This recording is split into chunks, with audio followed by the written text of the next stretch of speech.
Aproveitando a passagem do Dia Nacional dos Portadores de Vitiligo, que é celebrado em 1º de agosto, vamos colocar esse assunto em evidência aqui na programação da Rádio CBN.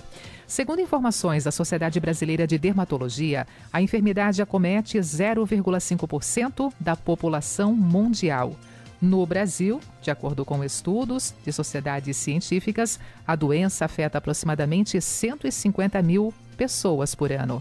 Boa parte dos pacientes de vitiligo manifesta apenas algumas manchas brancas, mas há relatos de sensibilidade e dores nas áreas afetadas, além de sintomas emocionais e psicológicos. E para falar a respeito do assunto, eu converso agora com o médico angiologista e cirurgião vascular, Dr. Álvaro Pereira. Doutor Álvaro, seja bem-vindo mais uma vez aqui à programação da Rádio CBN. Bom dia. Bom dia, Denise. Bom dia, ouvintes da CBN. É um prazer conversar com vocês. Muito grande. Doutor Álvaro, primeiramente, como surge essa doença? O que é a vitiligo? Então, o vitiligo são manchas brancas, claras, né, na pele. Então, pessoas de todas as cores, né, amarelo, negro, branco, podem ter essas manchas, que é um clareamento. Claro que nas pessoas mais escuras, elas aparecem mais, porque o contraste é maior. Então, você pode ter várias áreas afetadas ou poucas áreas. Na maioria das vezes são poucas áreas, por exemplo, nas mãos, que é muito comum ter, nas pernas, nos pés e às vezes no rosto. No rosto é mais incômodo porque chama mais atenção, né? E aí a pessoa fica estigmatizada com aquilo pelas manchas, mas na verdade nem dá muito para chamar isso de doença, porque ela não causa praticamente nada na pessoa. E algumas pessoas relatam dor, algum incômodo, porque como a pele é muito branca, ela pode, por exemplo, sofrer com o sol, machuca mais, como as pessoas muito brancas também, né? Essa área branca, ela não tem nada de pigmento, ela tem muito pouco pigmento, ou nada ou muito pouco, e isso acaba tornando aquela pele mais sensível à radiação, em especial à radiação ultravioleta, né? Mas na maioria das pessoas, ela não causa nenhum incômodo, a não ser o fato das repercussões emocionais, porque a pessoa fica estigmatizada como manchadinho, malhadinho, enfim, né? Fora o medo que as outras pessoas têm de considerar que aquilo pode ser transmissível, ou que aquilo pode dar uma impressão que é o início de uma ferida, ou que pode secretar alguma coisa, enfim, o não conhecimento das pessoas em relação à doença que pode causar alguma forma de estigma. Na verdade, é só uma característica dela. Não é contagioso, não causa maiores problemas, tirando, claro, esse momento, esse abalo emocional e próprio psicológico pelo olhar das pessoas que veem esse paciente com essas manchas, doutor. Então, esse seria o maior problema no primeiro momento e depois, claro, todo esse cuidado, porque sem essa pigmentação, a pele se torna mais exposta, mais sensível, inclusive aos raios solares? Exatamente isso, exatamente como você pontuou, Denise. Na verdade, quase não dá para considerar como doença, né? Se a gente considerar isso, porque toda pessoa que for muito branca também tem uma hipersensibilidade à radiação ultravioleta. Então, é uma coisa mais ou menos normal. O problema é um problema emocional de quem vê, né? De quem pode ficar impressionado com aquilo e da própria pessoa também. Né? Quase todo mundo que pertence a grupos de minorias, eles ficam incomodados com essa situação, porque às vezes a pessoa confunde a curiosidade que ela gera em outras pessoas com a rejeição que as outras pessoas podem sentir em relação a ela, né? A curiosidade é inevitável. Eu falo, se você passar por um campo de girassóis, né? Você vai passando por um campo de girassóis e tiver um girassol vermelho lá no meio, você vai parar para olhar o girassol vermelho. Você fala, nossa, um girassol vermelho, o que é isso? Todos são amarelos, por quê? Vai querer tocar. É a mesma coisa, nós somos assim também, o canhoto, o ruivo. Você já imaginou quantas vezes um ruivo, por exemplo, quando é criança, é chamado de foguinho? porque ele é ruivo, ele é meio parecido com um foguinho, né? Então, as pessoas, o portador do problema, ou que nem dá para chamar problema, né? As pessoas que fazem parte das minorias também, elas próprias precisam diferenciar a curiosidade que ela gera em relação à diferença dela e a rejeição por outras pessoas. Por exemplo, sei lá, a homossexualidade também é assim, o canhoto também é assim. Algumas pessoas, não sei se você já viu, tem pessoas que têm olhos de cor diferente, né? De vez em quando você vê alguém que um olho é azul e o olho é preto, né? E aquilo gera curiosidade mesmo, é inevitável, né? Gera curiosidades para terceiros, né, doutor? Mas realmente para quem vive com essa realidade, para quem é um portador de vitiligo, a gente tem que entender também todo esse drama que vive diariamente diante desse olhar de desconfiança, de curiosidade por parte das pessoas, né? Não deve ser fácil, com certeza, né? E não obrigatoriamente isso é uma coisa ruim ou feia. Como eu disse, ela pode chamar a atenção. Tem aquela moça Winnie, esqueci o nome agora dela, mas é Winnie, que é uma modelo americana bem famosa, muito bonita, moça, muito bonita, e ela tem um vitiligo bem marcante, assim, e como ela é morena, bem escura, e o vitiligo dela é bem branco, e ela tem pelo corpo todo uma área branca, no abdômen grande, no rosto, na boca, mas ela é muito bonita, justamente o vitiligo torna aquela moça extremamente bonita por conta desse conjunto de malhadinho de cores, né, que ela tem.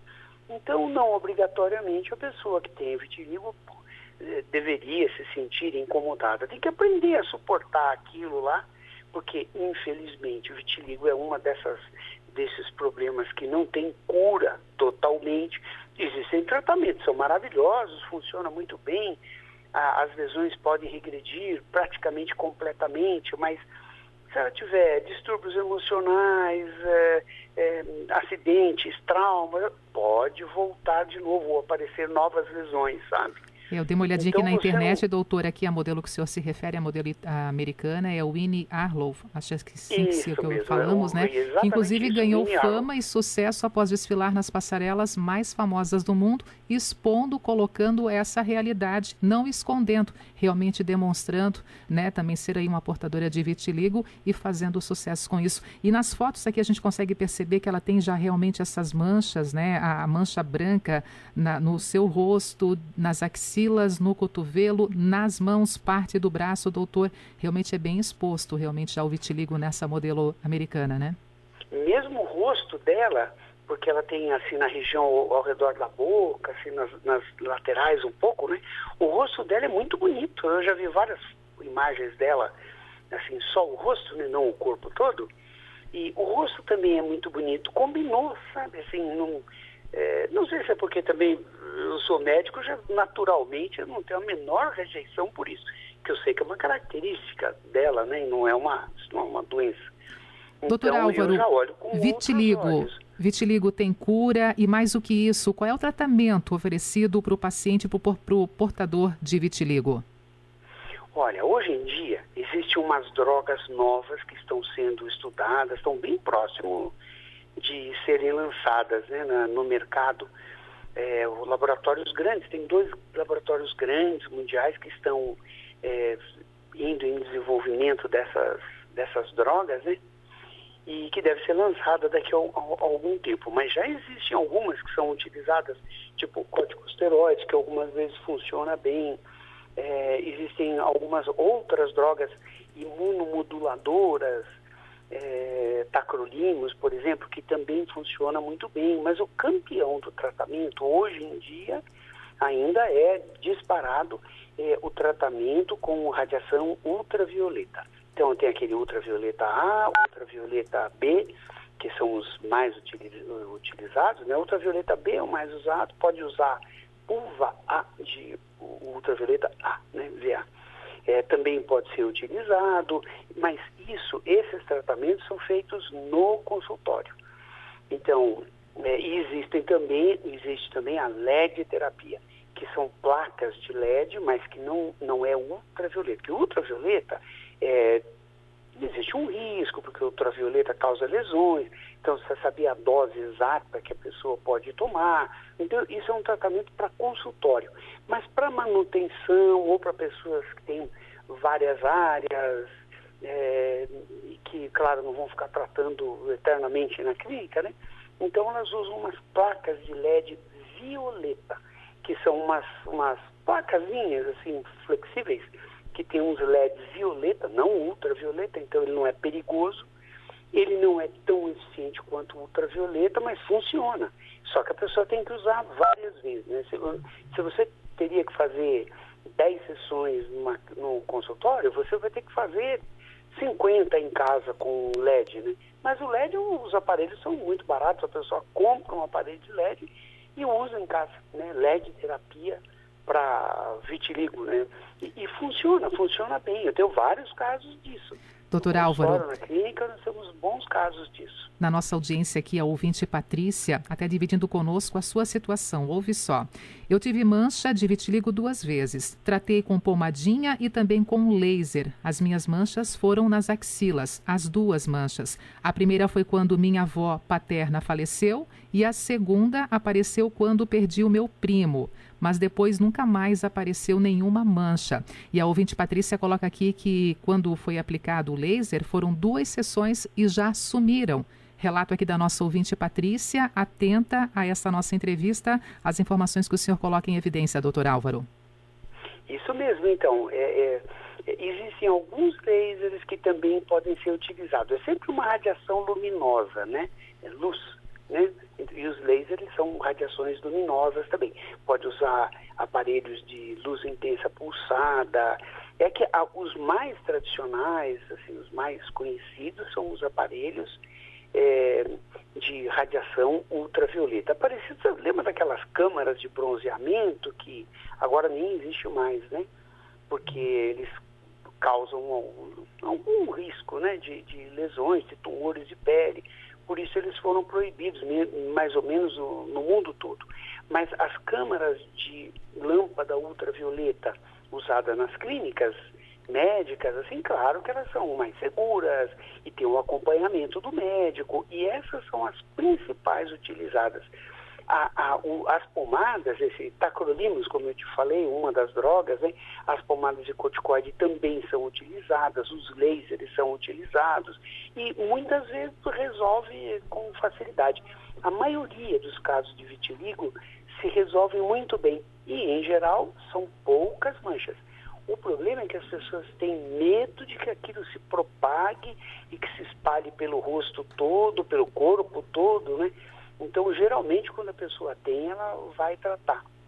E como a ouvinte disse, pode ser despertado esse problema por alguma alteração emocional, ou algum acidente também, ou alguma outra doença autoimune, que ela eventualmente tenha, dermatomiosite, esclerodermia, são doenças autoimunes, né?